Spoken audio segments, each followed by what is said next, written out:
अस्सलामुअलैकुम my viewers. उम्मीद है आप सब खैरियत से होंगे। सब दोस्तों को जुहान किचन गार्डन में वेलकम, मोस्ट वेलकम। टमाटर की ब्रांच से एक नया पौधा कैसे तैयार करते हैं, टमाटर की टहनी से एक दूसरा पौधा उगाएंगे, वो भी बगैर मिट्टी के। अगर आप भी इसी तरह टहनी से एक पौधा उगाना चाहते हैं तो वीडियो को मुकम्मल देखिए ताकि पूरा प्रोसेस दे सकें, आप भी पौधा तैयार कर सकें। बहुत ही आसान तरीका है, बिल्कुल भी मुश्किल नहीं है। हर वो काम मुश्किल होता है जो करना ना चाहते हूँ। जो काम पुख्ता इरादे और यकीन से किया जाए वो आसान हो जाता है। तो दोस्तों प्रोसेस शुरू करते हैं। बिस्मिल्लाहिर्रहमानिर्रहीम। नए और चैलेंज वाले काम वही लोग करते हैं जिनमें कॉन्फिडेंस हो और मजबूत इरादे के मालिक हों। कामयाबी हमेशा गिर गिर कर संभलने से मिलती है, कामयाबी मैदान में उतरने के बाद ही मिलती है। जी दोस्तों, तो ये मैं जो हमारे पौधे दिसंबर का आई थी वो अब फल देना रुक गए हैं, वो ड्राई हो रहे हैं। तो मैं उस पौधे की ये ब्रांच काट के आपके सामने लाया हूँ। अब हम इसको काट कर इससे एक पौधा ग्रो करेंगे। तो दोस्तों सबसे पहले आपने जो काम करना है, जिस छुरी से जिस चाकू से आपने काम करना है उसको आपने अच्छी तरह साफ़ कर लेना है, या गर्म पानी में थोड़ा उसे डिप कर लें, या उसको आप कपड़े किसी से अच्छी तरह साफ़ कर लें ताकि उसके साथ कोई जरासीम ना हो। तो दोस्तों इस तरह आपने उसको टेपर काट लेना है और लीव सारे उतार देने हैं। जस्ट उसका जो कोंपल वाला एक आधा लीव है ना उसको रहने देना है। तो अब हम ये एलोवेरा का एक पीस लेंगे, इससे हम इसकी जेल निकाल लेंगे। ऐसे देखें, ये ऊपर से ये पहले साइडों से काट लें, कांटे होते हैं ज़रा बच के उतारना। ये इसके जो है ना ऊपर से ऐसे छिलका उतार के अंदर से। एलोवेरा दोस्तों एक एंटी फंगस होता है और इसमें और भी बहुत सी प्रॉपर्टीज़ होती हैं, लेकिन अब हम जो काम कर रहे हैं उसकी तरफ देखें। ये देखें, जहाँ जहाँ से हमने इसके लीव उतारे थे और जहाँ से हमने ब्रांच को लगाने के लिए कट किया वहाँ हम हर जगह पे एलोवेरा लगा देंगे। अगर आप पूरी शाख को भी लगाना चाहें कॉम्पल छोड़ के तो लगा सकते हैं। तो ये भी दोस्तों मैंने वो जो टहनी का इंतखाब किया, उस ब्रांच का इंतखाब किया है जिसके ऊपर कॉम्पल निकल सके, तो वो मैंने ले लिया। अब दोस्तों अब हम इसको जो मैंने बग़ैर मिट्टी के यानी कि उगाने वाले हैं वो मैंने ले लिए। इसका जो काफ़ी लीव मोल्ड थे वो मैंने ले लिए हैं, वो हम इसमें भर लेंगे गिलास में।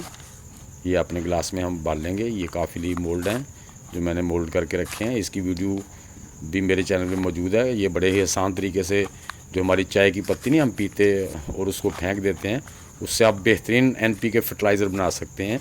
ये एक बेहतरीन NPK फर्टिलाइज़र है दोस्तों। तो हम इसमें अपने टमाटर का जो ब्रांच है उसको ग्रो करके दिखाते हैं आपको। इसमें कोई मिट्टी नहीं हम डाल रहे हैं, बग़ैर मिट्टी के, जी बग़ैर मिट्टी के हम इसको इसमें ग्रो करने वाले हैं। तो दोस्तों हमने अपने गिलास में जो काफ़ी लीव मोल्ड थे उनको भर लिया है। तो अब हम ये जो पीस काटे थे हमने, ये देखें, इसकी हमने ऐसे इसकी जेल निकाल लेनी है। ये ऐसे जेल का पीस हमने निकाल लिया है। ये हम जब इसको हम ये देखें, इसका जो छिलका है ना वो बिल्कुल उतार देना है। ये देखें कितनी वाइट वाइट सी बड़ी क्रिस्टल टाइप इसकी जेल है। तो ये देखें, ये मेरे हाथ में ऐसी क्रिस्टल टाइप जेल है। इसे छुरी से थोड़ी सी मिट्टी हटा के हम इस जेल को उसके अंदर रख देंगे और उसके ऊपर जो है ना वो फिर ये यूं करके आप इसको इसके अंदर रख दें। इसके ऊपर हम वो आप जो टमाटर की ब्रांच काटी है, टहनी काटी है, उसको इसके ऊपर लगा के यूं इसके साइडों में से मिट्टी को थोड़ा थोड़ा दबा देंगे। ये इस तरह से आपने भी इस तरह से इसको आराम से दबा देना। तो दोस्तों आप मिट्टी में भी उगा सकते हैं, टेंशन नहीं है कि आप बगैर मिट्टी के उगाएं। आप मिट्टी में भी आराम से उगा सकते हैं। मिट्टी में भी अल्हम्दुलिल्लाह मिट्टी में सारी चीज़ें उगती हैं। ये तो मैं आपको दिखा रहा हूँ कि बगैर मिट्टी के, और जो भी ज़मीन से चीज़ निकलती है वो मिट्टी ही से होती है, अब दोबारा मिट्टी बन जाती है। तो मुख्तलिफ प्रोसेस है। अब हम इसमें मुनासिब सा वाटर देंगे, ज़्यादा नहीं वाटरिंग करेंगे। बस इसकी मिट्टी को हमने ज़्यादा गीला नहीं करना। बाद में भी अगर ड्राई होती है तो शावर से पानी देना है, इसको मॉइस्चराइज़ रखना है, बस नमी बनी रहे हल्की सी।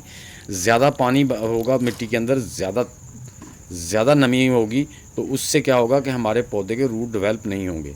क्योंकि अब समर सीज़न है तो हम इसको शेडी एरिया में ही रखेंगे, धूप में नहीं रखेंगे।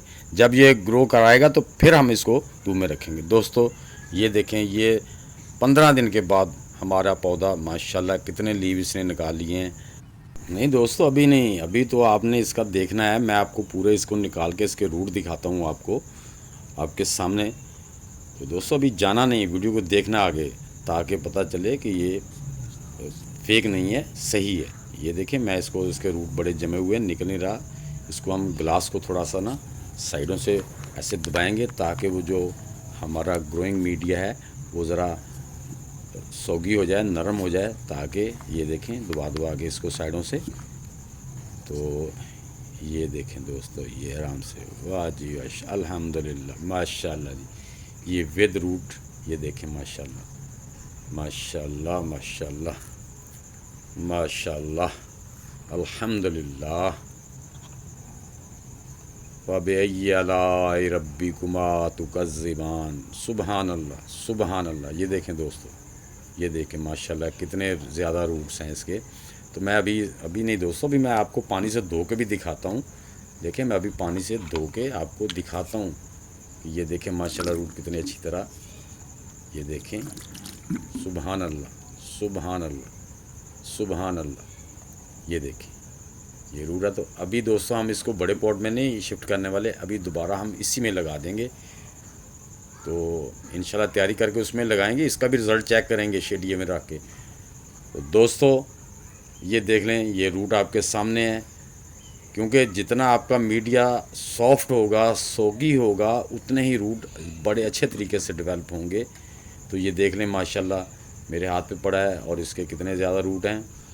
जी व्यूवर, हम दोबारा इसी ग्लास में इसको दोबारा लगा देंगे, क्योंकि मैं अभी इसके लिए बहुत अच्छा ग्रोइंग मीडिया तैयार करूँगा, फिर इसको उसमें शिफ्ट करूँगा, ताकि हम इसका समर सीज़न में रिज़ल्ट भी देख सकें। अगर मुनासिब मौसम होता तो इंशाल्लाह इसको बहुत जल्द टमाटर लगते। तो ये हम इस तरह इसको फिर हम इसको शेडी एरिया में ही रखेंगे। हाँ जी, धूप में अभी नहीं रखेंगे। बस जस्ट यहाँ पर इतना कर सकते हैं आपके, सुबह की घंटा धूप आ जाए या शाम की, वो सही है। तो दोस्तों ये आपने सब देखा, आप भी ऐसे अपने टमाटर से ज़्यादा पौधे उगा सकते हैं। तो मेरे दोस्तों, ये मेरी वीडियो आप सबको कैसी लगी, अच्छी लगी है तो कमेंट बॉक्स में ज़रूर लिखना, और इसे लाइक और शेयर भी कर देना। जो दोस्त मेरे चैनल पे नए हैं वो मेरी वीडियो को लाइक और शेयर कर दें, मेरे चैनल को सब्सक्राइब कर दें और बेल आइकन को ज़रूर दबा दें, ताकि हर नई आने वाली वीडियो का नोटिफिकेशन आप तक पहुंच सके। तो दोस्तों मिलते हैं इंशाल्लाह नेक्स्ट वीडियो के साथ। तब तक के लिए आप सब दोस्तों को अल्लाह हाफिज़।